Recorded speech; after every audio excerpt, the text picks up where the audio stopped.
Most strangers are harmless, but some encounters stay with you forever. Story 1. The late-night train was nearly empty, a sterile, fluorescent-lit tube hurtling through the dark outskirts of the city. I was exhausted, my head resting against the cold window, watching the blur of graffiti-stained concrete zip by. I didn't notice him at first. He sat 3 rows ahead, hunched over, his shoulders shaking with a rhythmic, wet hacking sound. I shifted, trying to ignore it, but the sound grated against the silence of the carriage. When the train screeched to a halt at a dilapidated station, the man stood up. He didn't exit, though. He turned around. He was older, perhaps 60, wearing a heavy, mustard-colored coat that looked damp. His face was a map of broken capillaries and deep, jagged crevices. As he walked toward me, his gait was wrong. Each step seemed to drag, as if he were fighting the floor of the train. He stopped at the row directly across from mine and sat down, staring at me with unblinking, milky eyes. "You have the time?" he rasped. His voice sounded like gravel grinding in a glass jar. I checked my watch, keeping my eyes fixed on the dial. 12:14, I muttered. He didn't move. He continued to stare, his mouth hanging slightly open, revealing teeth that were jagged and stained. The air around him suddenly felt heavy, smelling faintly of stagnant water and copper. "My daughter had a watch like that," he whispered. He leaned forward, his hands gripping the seat in front of him. His fingernails were black, caked with something dark and dried. "She lost it at the creek. We spent 3 days looking. She never came home."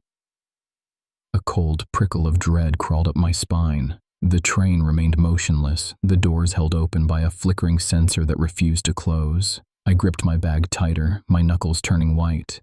"That's terrible," I said, my voice barely audible. "I should go." "Don't go yet," he said, and his tone shifted, losing its fragile, mournful quality. It became sharp, predatory. He pulled his hands from the seat and placed them on his knees. They were trembling. "I found her, just last night, under the bridge."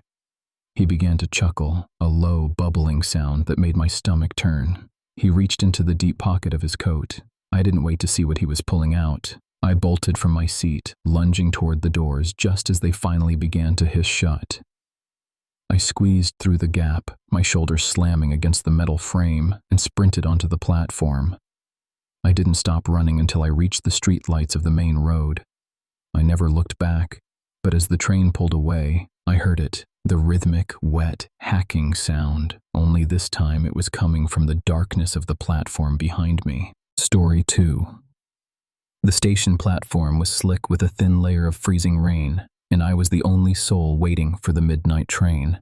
I had my headphones on, the cold air biting at my cheeks when I felt a presence. He hadn't walked up.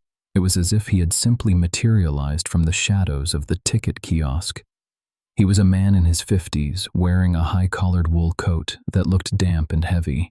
He didn't look at me, but he stood close enough that I could smell him, a sharp, cloying scent like wet copper and stagnant pond water. "Do you have the time?" His voice rasped. It was thin, like paper tearing.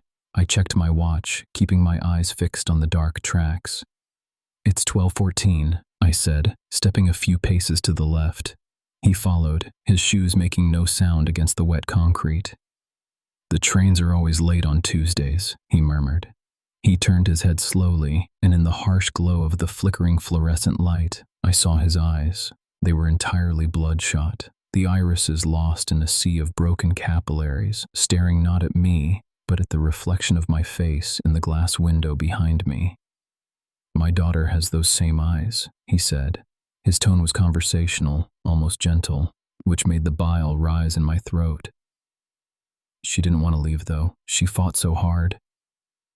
I moved toward the stairs, my heart hammering against my ribs. "I think I'll wait in the lobby," I said, my voice shaking.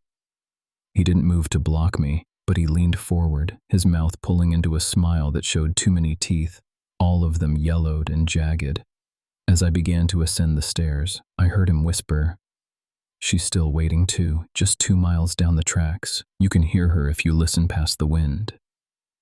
I didn't stop. I bolted up the concrete stairs, my breath hitching in my chest. I reached the street level and didn't look back. I ran until my lungs burned and I reached the safety of a brightly lit 24-hour diner. I huddled in a booth, trembling, waiting for the sun to rise. The next morning, I read the newspaper while nursing a lukewarm coffee. A small column on page 4 caught my eye. Police seek information regarding missing persons near rail yard. Below the headline was a photo of a girl, barely 20, with the exact shade of gray eyes I had seen in my own reflection the night before. But what made me drop my coffee cup was the date of her disappearance. October 14th, 1994. I looked out the diner window at the gray sky, realizing the man hadn't been standing next to me. I had been looking at his reflection in the glass, but the glass had been empty.